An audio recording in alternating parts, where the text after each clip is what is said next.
I want to welcome you to the Horton First Christian Church worship service today. Those of you not in the central part of the United States, last night the temperature when I went out to feed our sheep was 18 degrees below zero. I am very grateful to God there was no wind. Actually, that was this morning when I went out to feed our sheep. So I'm doing a series at Horton First Christian Church here in Kansas on Native American spirituality and how it relates to Jesus of Nazareth. But today in this service, making up for the two services where we were both had to cancel because of really dangerous cold, I'm going to talk about love. And so those of you listening on YouTube, I'd like to ask you to close your eyes. I'm going to sing a song about love that has deep meaning to me, and then talk with you about love, and then close this worship service with this song again. So I'd like to ask you if you just close your eyes and listen to the words and try to get into the wanting to be close to God's love. Into the love of Jesus, deeper and deeper I go, seeking to know the reason why he should love me so, why he should stoop to lift me up from the miry clay, saving my soul, making me whole, when I had wandered away.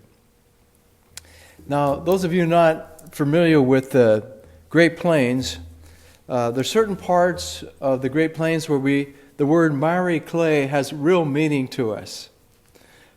General Eisenhower, who is Kansas born and bred, he started the first interstate system in the United States. And one of the reasons he did that is because prior to World War II, the U.S. Army said, we're going to see how long it takes a convoy of trucks to get across the entire United States. And what happened to him is, coming in from the other states, when that convoy of trucks hit Kansas, there was so much clay. Of all the other places in the United States they'd been, the whole convoy got stuck. And then when General Eisenhower was overseas with the German people, he saw the Autobahns. And one of the reasons we have Autobahn called interstates in the United States is because of the miry clay. And I am so grateful to God for lifting me and you and so many people up from the miry clay. Tomorrow I'm going to go down and feed our cattle at our ranch. It's been really, really cold, and I'm going to bring them a lot of hay and a lot of 20% protein range cubes. But one time I was walking across this same pasture, and it had just rained. By the time I got to the other side of the pasture, my boots weighed about 15 pounds because they had so much clay stuck to them. I almost looked like I had snowshoes on. So God reaches down to us and in our darkness lifts us up out of the clay. It's sort of like being in quicksand. And during COVID-19, I have written 6,000 meditations on love, one-sentence meditations, and I want to share some of Jesus' love with you today. One of the things, first meditations is, life is about the power of love. Life is not about the love of power. And it's so easy when a person gets in a position of power to forget to love people. And we see that happen at every level of society. But life really is about the power of love through Jesus Christ and linking our lives with this power. And it's not our power. We don't own it. It's the power of the Holy Spirit. But life is all about moving with the flow of God's love every day. So whatever happens to you, sometimes it won't even be in your plans. But just move with the flow of God's love every day, because life is about the power of love. It's not about you and I having power. That's the dark side of the force. But going with the power of love every day in our lives. And there's another meditation I'd like you to think about too, in relationship to Jesus' love and God's love. Force can do little, but love can do everything. You know, when somebody knows that you really love them and are trying to help them, that love can go a tremendous distance. But you know, when we try to force people to do something against their will, it's not going to turn out well at all. And one of the things Christians, especially young Christians, have to work on is we can't force other people to find God, but we can show the way, and we can love them into the way. You know, once you see God's love, your life is irrevocably changed. I was talking with a wonderful saint one time, and I said, how did you really find God's love? Because you're such a loving person. And he said something that was absolutely incredible to me. He said, you know, one day I was praying, and I saw the face of Jesus. And there was so much love in that face, that vision that I had, that it changed my life forever.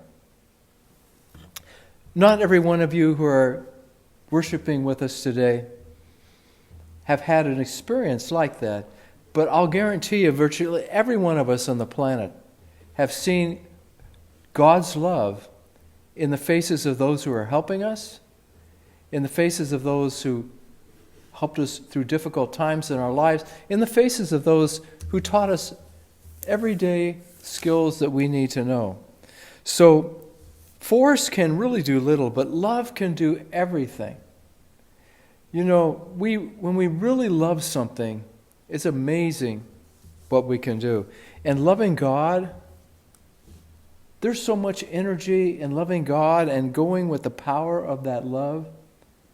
If the Holy Spirit leads you to do something, you will accomplish amazing things. Another meditation I'd like to share with you today about love. Love turns every worry into a prayer.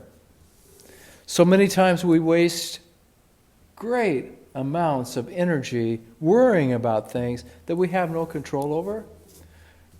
It's such a better idea to just take that worry and use love to turn that worry into a prayer. And what happens, of course, is many times God answers prayer, sometimes the way we want to, sometimes other ways. But as we're praying, it makes us aware of the power of God's love. And then as we continue to pray for something, we see God working through that prayer. And it's no longer a worry to us. That is just a prayer. And then there's another meditation. Fear is devastation, and love replaces fear with faith. You can really say categorically that whenever you and I are afraid of something and it begins to consume us, that fear is not of God. I'm thinking of a dozen young men. They all had orange jumpsuits, and they were all Christians, and they were being lined up by extremists who had long swords. And all they had to do was just to renounce their faith. None of those dozen young men standing on the seashore of the Mediterranean in North Africa, none of them renounced their faith. They were all beheaded. But, they didn't have fear. They knew that they would be with God. And so, even though their death was very soon, love replaced their fear with faith. You know, there's a lot of verses in the book of Revelation about people who have been martyred and who, because of their faith in Jesus, and they love Jesus so much they're willing to die. And here's something that you don't hear too much. 11 of the 12 apostles died for Jesus. The only one that didn't die was John. John lived out his natural lifespan on the Isle of Patmos. He was probably into his 80s and 90s. All the others were murdered, crucified, or killed because they followed Jesus. There's another meditation on love. Love stands outside of time and never hurries. Once I heard a proverb, it said, hurry is of the devil. And I thought, well, that's a little, I'm not sure I agree with that. But the older I get, the more I see this. When we're in a hurry, we're not going with the flow of God's love.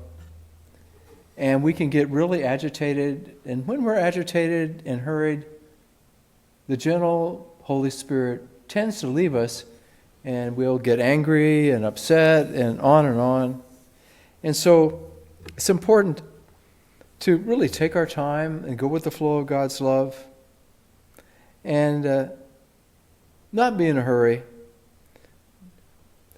Now, some of you may be watching this and think, when is he ever going to quit? I know I need to hear this. Don't be in a hurry. I'll eventually quit, and it won't be too much longer. I'm about halfway through. But, you know, that can ruin a worship service. I have done that. The reason I'm saying think possibly some of you are doing that, I have actually done that. How much longer is Reverend Hood? Reverend Keith Hood from Nottingham, England, was my pastor. How much longer will Reverend Hood go on? Incidentally, when I was a kid sitting through real long worship services, I made a pledge to myself, I'm never going to talk much more than 20 minutes or so. But, you know, just hurrying in our thinking can really take the Holy Spirit away from us too. Loving others brings great adventure to daily living. I have a clinic, and some of my friends say, how can you just sit there and listen to people tell their stories and their problems and so forth? How can you do that? Well, if you love other people, it's an adventure to hear their life and their struggles. It's a great joy to lead them to peaceful ways of living. And it's wonderful to see them change. I was walking down the main street of our capital city here in Kansas, and a lady, her face was sort of familiar, but it's in the middle of winter, and she came up and grabbed me in both arms and hugged me, and she began crying. And I knew I'd met her, but it had been a long time, and she sobbed out the words, I haven't used cocaine for 5 years. Her tears were of joy. It was a great adventure to work with her, but what a wonderful adventure it was. On a street corner, I hadn't seen her in 5 years. To know that the adventure of her life, she was free to a faith in God and free from cocaine. One of the things I always encourage Christians to do is have a sacred dream. And here's another saying about love. Love has a sacred dream much bigger than history. I really hope that your love for God causes you to dream great dreams for God. Let me give you some examples. That my son or daughter will become a Christian. That my boss at work will really understand what it means to follow Jesus deeply. That my best friends will see Jesus reflected in my life. There's just all these great dreams out there that we can dream. I hope you pray for all your congresswomen and congressmen and for your president and vice president. I hope you pray for your mayor, your police officers, the fire department. Dream great dreams for God. Have a great vision for God. And then here's another, and I'm almost finished. Learning to love everyone and everything is who you really are. Now, of course, there's some people we don't like to hang out with, but we're not talking about liking people. Learning to love everyone and everything is who you really are. You and I are called to love everyone. We're not necessarily called to like everyone. We're called to love everyone. Now, of course, our greatest example is Jesus. He's been whipped terribly. He's been stretched on a cross. He can hardly breathe. His wounds in his hands and feet are literally killing him. The cross is situated so that you can't breathe. It pulls on you.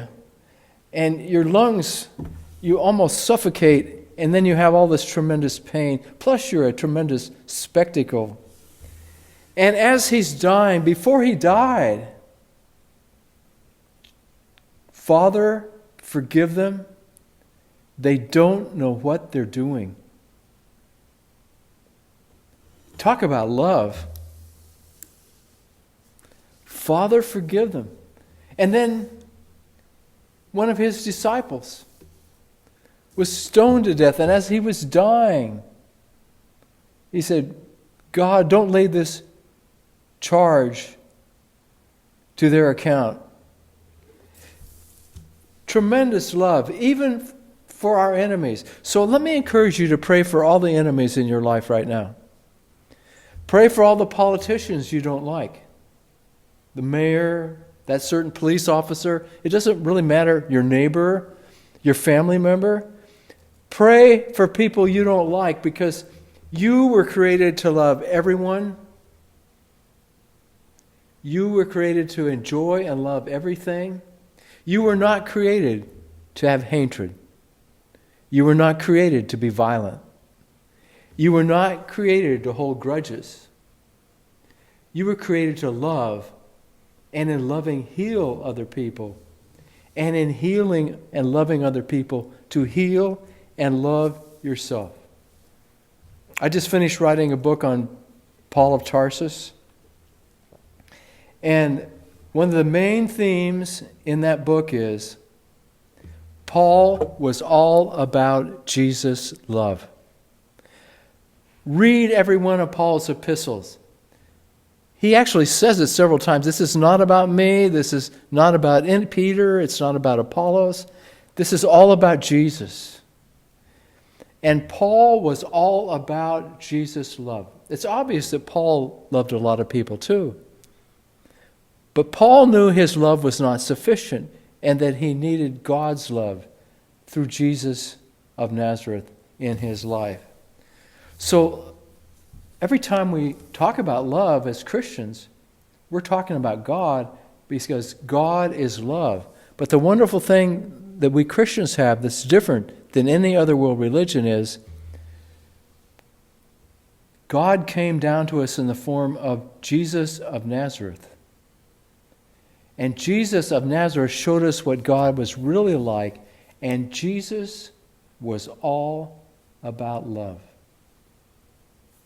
Would you please close your eyes and listen with your hearts for our closing song?